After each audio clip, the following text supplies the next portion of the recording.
നമ്മുടെ ആദ്യത്തെ drama മെറ്റർ garden ആണ്. ഒരു ജാപ്പനീസ് ഡ്രാമയിൽ നിന്ന് റീമേക്ക് ചെയ്ത ഒരു ചൈനീസ് വേർഷനാണ് മെറ്റർ ഗാർഡൻ. 2018 ഈ വേർഷൻ നമ്മൾ ടെലിവിഷൻ സീരീസിൽ ഇറങ്ങിയത്. മൊത്തം ഒരു 50 എപ്പിസോഡുണ്ട്. അപ്പോൾ അതിൻ്റെ ഫസ്റ്റ് എപ്പിസോഡാണ് ഇപ്പോൾ നമ്മൾ പറയാൻ തുടങ്ങുന്നത്. Welcome to ട്രെൻഫ്ലിക്സ്.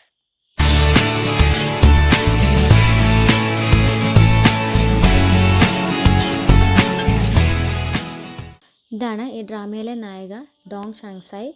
18 വയസ്സുള്ള ഒരു മിഡിൽ ക്ലാസ് ഫാമിലിയിലെ അച്ഛനും അമ്മയും ഷാൻസായി മാത്രമുള്ളൊരു ഫാമിലിയിൽ നിന്ന് വരുന്നൊരു കുട്ടിയായിട്ടാണ് ഈ കഥയിൽ ഡോങ് ഷാൻസായെ കാണിക്കുന്നത്. ഷാൻസായുടെ അമ്മ നല്ലൊരു കുക്കാണ്. അമ്മ ഒരു ചെറിയ കാറ്ററിംഗ് ബിസിനസ് സർവീസ് നടത്തുന്നുണ്ട്. ഷാൻസായാണ് അമ്മയെ ഹെൽപ്പ് ചെയ്യുന്നത്. ഡെലിവറി ചെയ്യുന്നത് എല്ലാം ഷാൻസായാണ്. അച്ഛനൊരു ലോജിസ്റ്റിക് കമ്പനിയിലെ മാനേജറായിട്ട് വർക്ക് ചെയ്യുന്നു. ഷാൻസായ് ഒരു ഹാർഡ് വർക്കിംഗ് സ്റ്റുഡൻ്റാണ്. അതുപോലെ ഫാമിലിയെ സപ്പോർട്ട് ചെയ്യാൻ വേണ്ടി ഷാൻസായ് പാർട്ട് ടൈം ജോബ് ചെയ്യുന്നുണ്ട്. ടീ ഷോപ്പിൽ. കൂടെ ഹൈസ്കൂൾ മേറ്റായ ഷിയാവും വർക്ക് ചെയ്യുന്നുണ്ട്. ഇവർ രണ്ടുപേരും എൻട്രൻസ് എക്സാം എഴുതി അതിൻ്റെ റിസൾട്ടിന് വേണ്ടി വെയിറ്റ് ചെയ്യുവാണ്. റിസൾട്ട് വന്നതിന് എക്സൈറ്റ്മെൻ്റ് ആണ് ഇപ്പോൾ കാണുന്നത്. ഷിയോ ഒരു ടീ ലവറാണ്. അതുകൊണ്ട് തന്നെ ഷിയോ ഒരു ടീ കൾച്ചർ ഡിപ്പാർട്ട്മെൻറ്റിലേക്കാണ് സ്കോളർഷിപ്പിന് വേണ്ടി വെയിറ്റ് ചെയ്തത്. ഷിയോയ്ക്ക് റിസൾട്ട് വന്നപ്പോഴും ടീ കൾച്ചർ ഡിപ്പാർട്ട്മെൻറ്റിലോട്ടുള്ള അഡ്മിഷൻ കിട്ടി. ഷാൻസായ് ഫാമിലിയെ സപ്പോർട്ട് ചെയ്യാൻ വേണ്ടി ന്യൂട്രീഷൻ ഡിപ്പാർട്ട്മെൻറ്റാണ് ട്രൈ ചെയ്തത്. ഷാൻസായിക്കും ന്യൂട്രീഷൻ ഡിപ്പാർട്ട്മെൻറ്റിലേക്കാണ് അഡ്മിഷൻ കിട്ടിയിരിക്കുന്നത്. ഷാൻസായിക്ക് അഡ്മിഷൻ കിട്ടിയിരിക്കുന്നത് മിങ്ഡേ യൂണിവേഴ്സിറ്റിയിലോട്ടാണ്. മിങ്ഡേ യൂണിവേഴ്സിറ്റി ഏറ്റവും റിച്ചസ്റ്റ് സ്റ്റുഡൻസ് പഠിക്കുന്ന അവിടുത്തെ ഏറ്റവും പോപ്പുലർ ആയിട്ടുള്ള യൂണിവേഴ്സിറ്റിയാണ്. ഷാൻസായിക്ക് അവിടെ ഉണ്ടാകുന്ന നല്ലതും മോശവുമായിട്ടുള്ള കുറച്ച് എക്സ്പീരിയൻസ് ആണ് എപ്പിസോഡ് 1 നമ്മൾ കാണുന്നത്. ഷാൻസായുടെ ഫസ്റ്റ് ഡേ ആണിത്. അവിടെ വെച്ച് തന്നെ ഷാൻസായുടെ ഹൈസ്കൂൾ ഫ്രണ്ടായ ചെൻ കിങ്കെ മീറ്റ് ചെയ്യുന്നു. അവർ ഹൈസ്കൂൾ മുതൽ ബെസ്റ്റ് ഫ്രണ്ട്സാണ്. ഇപ്പോൾ യൂണിവേഴ്സിറ്റിയിലും ബെസ്റ്റ് ഫ്രണ്ട്സായി ഒരേ ഡിപ്പാർട്ട്മെൻറ്റിൽ തന്നെ പഠിക്കാൻ പറ്റുന്നുള്ള എക്സൈറ്റ്മെൻറ്റിലും സന്തോഷത്തിലുമാണ് അവർ നടന്നു പോകുന്നത്. അപ്പോഴാണ് ഷാൻസായി പുറകിൽ നിന്ന് ആരോ വിളിക്കുന്നതായിട്ട് തോന്നുന്നത്. തിരിഞ്ഞു നോക്കുമ്പോൾ അത് ലീഷനാണ്. ലീഷൻ അവരുടെ സ്കൂൾ ഫ്രണ്ടാണ്. ഒരേ ക്ലാസ്സിലല്ലായിരുന്നു, എന്നാലും അവർ തമ്മിൽ പരിചയം ഉണ്ടായിരുന്നു. ഇവിടെ വെച്ച് കാണുമ്പോഴേക്കും 3 പേർക്കും വളരെ സന്തോഷമാകും. ഒരു 3 പേരും ഇനി മുതൽ ബെസ്റ്റ് ഫ്രണ്ട്സ് ആകാമെന്ന് പറഞ്ഞ് കൈ കൊടുത്തിട്ടാണ് അവർ കോളേജിലേക്ക് ഫസ്റ്റ് ഡേ കയറി പോകുന്നത്. മിങ്ഡേ യൂണിവേഴ്സിറ്റിയിലെ ഫ്രഷേഴ്സ് ഡേ ആണ് ഇപ്പോൾ കാണിക്കുന്നത്. ഇവിടെ ഫ്രഷേഴ്സിന് വേണ്ടി അവരെ വെൽക്കം ചെയ്യാൻ അവിടുത്തെ ഏറ്റവും വലിയ ബിസിനസ് മാനായ ആളെയാണ് ഗസ്റ്റായിട്ട് വിളിച്ചിരിക്കുന്നത്. ആ ആളെ കണ്ടപ്പം എക്സൈറ്റ്മെൻറ്റോടുകൂടി ഷാൻസായ് ആളുടെ കുറേ ഫോട്ടോസ് എടുക്കുകയും അവരുടെ ഫ്രണ്ട്സിൻ്റെ കുറേ സെൽഫി എടുക്കുകയും ചെയ്തു. ഫംഗ്ഷൻ എല്ലാം കഴിഞ്ഞ് പുറത്തിറങ്ങി ഇവർ തമ്മിൽ ഇവരുടെ ഫോട്ടോസ് എല്ലാം കണ്ടുകൊണ്ടിരിക്കുമ്പോഴാണ് ലീഷൻ അവളുടെ ബർത്ത്ഡേയുടെ കാര്യം അവരോട് പറയുകയും ഇപ്പോൾ എടുത്ത ഫോട്ടോസ് എല്ലാം അവൾക്ക് കൊടുക്കണമെന്ന് പറയുകയും ചെയ്യുന്നത്. അവരെല്ലാവരും തമ്മിൽ ആ കാര്യത്തെപ്പറ്റി സംസാരിച്ചുകൊണ്ടിരിക്കുന്ന ഇടയിൽ പുറകിൽ നിന്നും ഭയങ്കര സൗണ്ടും കുറേ ആൾക്കൂട്ടവും നമ്മൾ കാണുന്നുണ്ട്. പക്ഷെ ഇവർ 3 പേരും അത് ശ്രദ്ധിക്കുന്നില്ല. ഇവർ ഫോണിലെ ഫോട്ടോസും ലീഷൻ്റെ ബർത്ത്ഡേ പറ്റിയുള്ള കാര്യങ്ങൾ സംസാരിച്ചുകൊണ്ടിരിക്കുകയാണ്. അപ്പം ആ ആൾക്കൂട്ടത്തിനിടയിൽ നിന്ന് ആരോ കൈ ഷാൻസായുടെ ദേഹത്ത് ഇടിക്കുകയും അവളുടെ ഫോൺ താഴെ പോവുകയും ചെയ്യുന്നുണ്ട്. ഫോൺ താഴെ പോയപ്പോൾ അവൾ പെട്ടെന്ന് ഷോക്കായി ആ ഫോൺ എടുക്കാൻ നോക്കിയിട്ട് ആ ആൾക്കൂട്ടത്തിനിടയിൽ നമുക്ക് എടുക്കാൻ പറ്റാതെ വരികയും അവൾ ആ ഫോൺ എടുക്കാൻ ട്രൈ ചെയ്യുമ്പോൾ ആരോ ആ ഫോണിൻ്റെ ഡിസ്പ്ലേയിൽ കയറി ചവിട്ടുന്നുണ്ട്. ആ ഷൂയുടെ കളർ മാത്രമേ അവൾക്ക് അപ്പോൾ ഐഡൻറ്റിഫൈ ചെയ്യാൻ പറ്റുന്നുള്ളൂ. അതൊരു പച്ച കളർ ഷൂ ആണ്. അവൾ പിന്നെ ആ പച്ച കളർ ഷൂ പോയത് നോക്കി നിൽക്കുകയും അതിനെ ഫോളോ ചെയ്യുകയും ആ ഫോൺ പോയ കാര്യം അറിയിക്കാൻ വേണ്ടി ആ കൂട്ടത്തിനിടയിലേക്ക് ഇടിച്ചു കയറാൻ ശ്രമിക്കുകയും ചെയ്യുന്നുണ്ട്. ഫംഗ്ഷന് വന്ന ഗസ്റ്റിൻ്റെ ബോഡി ഗാർഡ്സ് അവളെ തടയും തള്ളി മാറ്റുകയും ചെയ്യും. അങ്ങനൊരു ഇഷ്യൂ ഉണ്ടായതുകൊണ്ട് അവളെ പ്രിൻസിപ്പൽ വിളിച്ച് വാൺ ചെയ്യുകയും അതുപോലെ തന്നെ കോളേജ് ഫുൾ ഈ ഒരു ഇഷ്യൂ സ്പ്രെഡ് ആവുകയും അവളെ എല്ലാവരും ശ്രദ്ധിച്ചു തുടങ്ങുന്നുണ്ട്. ഷാൻസായ് അവളുടെ ഡിപ്പാർട്ട്മെൻറ്റ് ലോക്കറിൻ്റെ അടുത്ത് നിന്ന് അവളുടെ ബുക്സ് എടുക്കാൻ വരുമ്പോഴാണ് അവളുടെ ബാക്കി ഫ്രണ്ട്സ് വന്ന് അവളുടെ കാര്യം തിരക്കുകയും എന്താണ് പ്രിൻസിപ്പൽ പറഞ്ഞതെന്ന് ചോദിക്കുകയും ചെയ്യുന്നത്. അപ്പം ഷാൻസായ് പറയുന്നുണ്ട് എന്തോ ഒരു F4 പറ്റി. അപ്പോൾ ഇവർക്ക് F4 എന്താണെന്ന് അറിയത്തില്ല. അപ്പോൾ അവർ തമ്മിൽ എന്താണ് F4 എന്ന് പറയുമ്പോൾ അവരുടെ ബാക്കിൽ നിന്ന് ഒരു പെൺകുട്ടിയുടെ ശബ്ദം കേൾക്കുന്നുണ്ട്. F4 പറ്റി ഞാൻ പറയാമെന്ന് പറഞ്ഞ്. അപ്പോൾ ആ സൗണ്ട് കേട്ട് അവർ 3 പേരും തിരിഞ്ഞു നോക്കുമ്പം അത് ജേർണലിസം ഡിപ്പാർട്ട്മെൻറ്റിലെ ഗിയോ കാജി എന്ന് പറഞ്ഞ ജൂനിയർ സ്റ്റുഡൻറ്റിൻ്റെ സൗണ്ടായിരുന്നു. എന്താണ് F4 ഗാങ് എന്നുള്ള കാര്യം ഈ ഗിയോ കാജിയാണ് ഷാൻസായോടും ബാക്കി 2 ഫ്രണ്ട്സിനോടും പറയുന്നത്. F4 ഗാങ് എന്ന് പറഞ്ഞാൽ മിൻഡേ യൂണിവേഴ്സിറ്റിയിലെ 4 സീനിയർ സ്റ്റുഡൻസിൻ്റെ ഒരു ഗാങ്ങിനെയാണ് പറയുന്നത്. ആ കോളേജിൽ തന്നെ ഏറ്റവും ടാലൻറ്റഡ് ആയിട്ടുള്ള, ഏറ്റവും ഹാൻസം ആയിട്ടുള്ള, ആ കോളേജിലെ ഏറ്റവും ഹൈറ്റുള്ള 4 ബോയ്സാണ്. അതുപോലെ തന്നെ അവർക്കാണ് ബെസ്റ്റ് സ്കോളർഷിപ്പ് കിട്ടിയ 4 സ്റ്റുഡൻസും 3 ലാംഗ്വേജിലും ഓരോ സ്റ്റുഡൻസിനും മിനിമം സ്കില്ല് ചെയ്തിട്ടുള്ള ഒരു ഗാങ്ങാണ് F4. ബ്രിഡ്ജ് വേൾഡിലെ സ്റ്റാർസ് എന്നാണ് F4 അറിയപ്പെടുന്നത്. ബ്രിഡ്ജ് വേൾഡ് എന്ന് പറഞ്ഞാൽ ഇൻ്റർനാഷണൽ കാർഡ് ഗെയിംസ് ആണ്. അതിൽ ജോയിൻ ചെയ്ത അന്ന് തൊട്ട് ഈ F4 ടീം ടോപ്പർ ഗെയിമേഴ്സാണ്. പിന്നെ ഈ ചലഞ്ച് വിത്ത് ബ്രിഡ്ജ് എന്നാണ് ജോക്കർ കാർഡ്. ജോക്കർ കാർഡ് എന്ന് പറഞ്ഞാൽ അവരുടെ ഒരു ചലഞ്ചിങ് ഇൻവിറ്റേഷൻ കാർഡാണ്. ആ ജോക്കർ കാർഡ് വെച്ചിട്ടാണ് ഇവർ സ്റ്റുഡൻസിനെ ചലഞ്ച് ചെയ്യുന്നത്. ഒരു ടൈപ്പ് കാർഡ് ഗെയിമാണ് ഈ ഒരു ഗെയിം എന്ന് പറയുന്നത്. F4 ടീമിലെ ആദ്യത്തെ മെമ്പറാണ് ഫെങ് മെയ്സോ. ഫെങ് മെയ്സോ ആണ് നമ്മളിപ്പോൾ കാണുന്നത്. ഫെങ് മെയ്സോ ഏറ്റവും കൂടുതൽ ഇൻട്രസ്റ്റ് കാണിക്കുന്നത് ലിറ്ററേച്ചർ ആൻഡ് ഒരു ആർട്ട് ഡിപ്പാർട്ട്മെൻറ്റിലോട്ടാണ്. അതുകൊണ്ട് തന്നെ ഈ എക്സിബിഷൻ ഒക്കെ ഡിസൈനിങ്ങിന് വേണ്ടി ആൾ നല്ല മിടുക്കനാണ്. പിന്നെ ഈ ടീമിലെ ഏറ്റവും ഹ്യൂമറസ് ആയിട്ടുള്ള ക്യാരക്ടർ ആണെങ്കിലും ഇൻക്രെഡിബിൾ മെമ്മറിയാണ് ബ്രിഡ്ജ് ടേബിളിൽ മെയ്സോനുള്ളത്. സെക്കൻഡ് സ്റ്റുഡൻ്റാണ് ഷിമൻ. ഷിമൻ ഭയങ്കര കോഷ്യസ് ആയിട്ടുള്ളൊരു പേഴ്സണാലിറ്റിയാണ്. ഫാമിലി പരമായിട്ട് ഇവർ ടീ അഡോർ ചെയ്യുന്ന ഒരു കുടുംബമായിട്ട് വരുന്നുണ്ട്. പിന്നെ ഈ ഷിമൻ്റെ ഒരു സ്കിൽ എന്ന് പറഞ്ഞാൽ ആർട്ട് ഓഫ് ടീ ആണ്. അതുപോലെ തന്നെ ബ്രിഡ്ജ് ടേബിളിൽ ഏറ്റവും കൂടുതൽ സ്ട്രാറ്റജി ഇറക്കി കളിക്കുന്ന ഒരു സ്റ്റുഡൻ്റാണ് ഷിമൻ. നല്ല മൈൻഡ് ഗെയിമറാണ്. ഓപ്പോണൻറ്റിനെ ഡിസ്ട്രാക്റ്റ് ചെയ്യാൻ വേണ്ടി നല്ല മിടുക്കുള്ള ഒരു ക്യാരക്ടറാണ്. അതുകൊണ്ട് തന്നെ ഈ F4 ടീമിൽ ഷിമൻ ഒരു പ്രത്യേക ഒരു പേരിട്ടാണ് അവർ വിളിക്കുന്നത്, ബാറ്റിൽ ഗോഡ്. F4 ടീമിലെ 3ാമത്തെ മെമ്പറാണ് ലേ. ഹ്വാസെ ലേ എന്നാണ് പേര്. ആളൊരു മ്യൂസിക് ജീനിയസ് ആണ്. ഇപ്പോൾ തന്നെ ഈ ഒരു കോളേജ് ലൈഫിൽ തന്നെ പല ഇൻസ്ട്രുമെൻസും പ്ലേ ചെയ്യുന്നുണ്ട്. അതുപോലെ ആ മ്യൂസിക് സ്കോളർഷിപ്പ് വഴി പഠിക്കാനുള്ള ഏണിങ് ഉണ്ടാക്കുന്നത് ലേ സ്വന്തമായിട്ടാണ്. പക്ഷെ ബ്രിഡ്ജ് ടേബിളിൽ ഏറ്റവും കാമായിട്ട് തോന്നുമെങ്കിലും ഏറ്റവും പോയിസ്ഡ് ആയിട്ടുള്ള ഒരു ഗെയിമറാണ്. പിന്നെ ഒരു ലേസർ ഐസ് എന്നാണ് പറയുന്നത് ലേക്ക് ഇതിൽ. കാരണം ഒപ്പോണൻറ്റിനെ നോക്കി ചിരിച്ച് മയക്കി ഫെയിലാക്കുന്ന ഒരു മൈൻഡ് ഗെയിമിംഗ് ആണ് ലേ ഇവിടെ കളിക്കുന്നത്. F4ലെ 4ാമത്തെ മെമ്പറാണ് ഡാവിൻസി. ഡാവിൻസിയാണ് ഈ സ്റ്റോറിയിലെ മെയിൽ ലീഡ് ക്യാരക്ടർ. അതുപോലെ തന്നെ F4ലെ ലീഡറും ഡാവിൻസിയാണ്.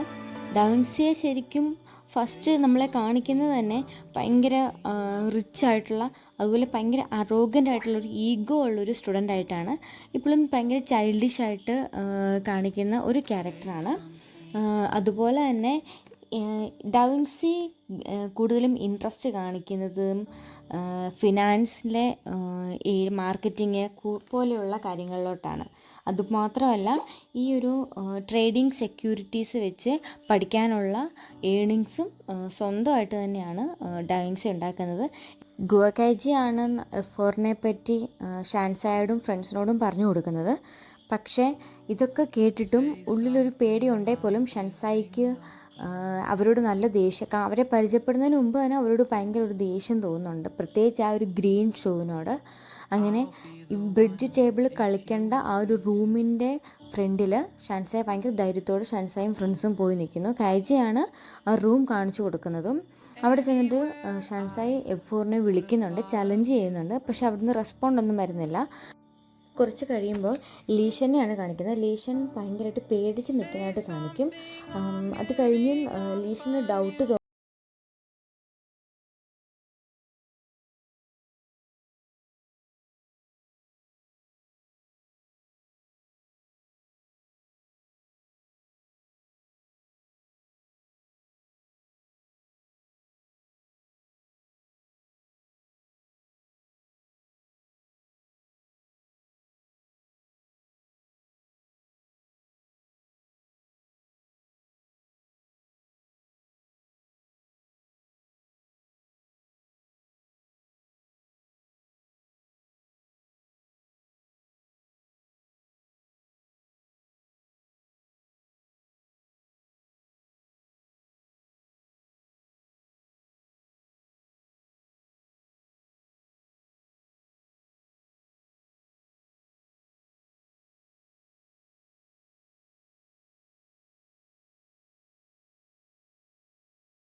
നെക്സ്റ്റ് ഡേ ഷാൻസായ് കോളേജിലേക്ക് വന്ന് കോളേജ് ലോക്കർ ഓപ്പൺ ചെയ്യുമ്പോൾ അതിനകത്തൊരു ജോക്കോ കാർഡ് കാണുമ്പോൾ ഷാൻസായുടെ ഫ്രണ്ട്സ് രണ്ടുപേരും ഭയങ്കരമായിട്ട് പേടിക്കുന്നുണ്ട്. അവർ ചോദിക്കുന്നുണ്ട് ഷാൻസായ് ഇനി നമ്മൾ എന്ത് ചെയ്യുമെന്ന്.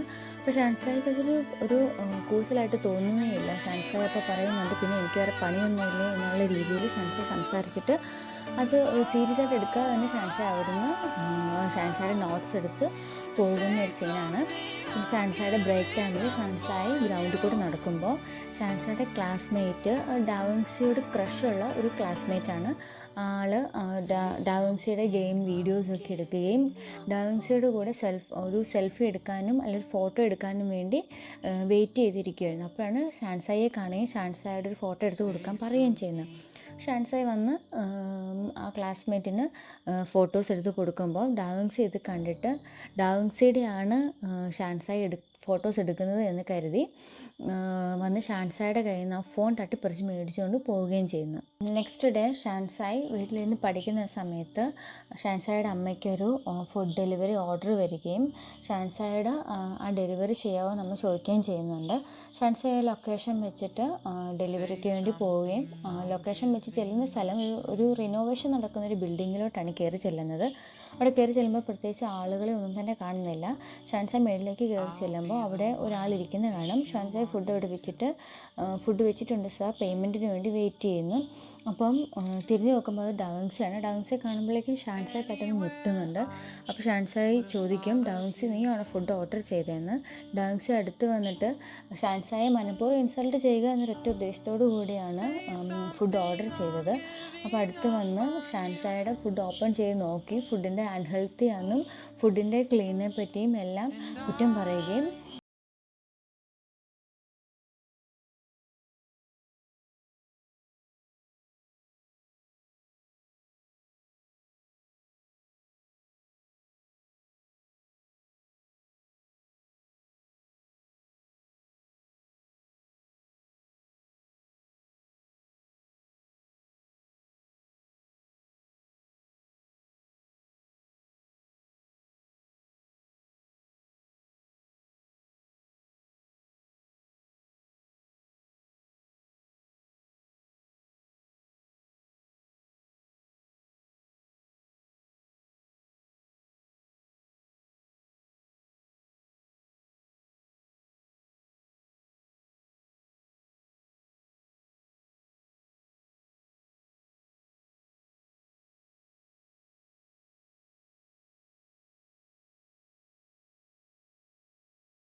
തോറ്റു കൊടുക്കത്തില്ല എന്നുള്ള രീതിയിൽ കോളേജിലോട്ട് കയറി ചെന്ന് ഡാവിൻസിയുടെ തിരിച്ച് സംസാരിക്കാൻ ഡാവിൻസിയുടെ നേരെ അറ്റാക്ക് ചെയ്യുകയും ചെയ്യുന്നുണ്ട്. ഡാവിൻസിയുടെ മുഖത്തിനിട്ട് ഷാൻസായ് തൊഴിക്കുന്ന ഒരു സീൻ കൊണ്ടാണ് ഫസ്റ്റ് എപ്പിസോഡ് എൻഡാവുന്നത്.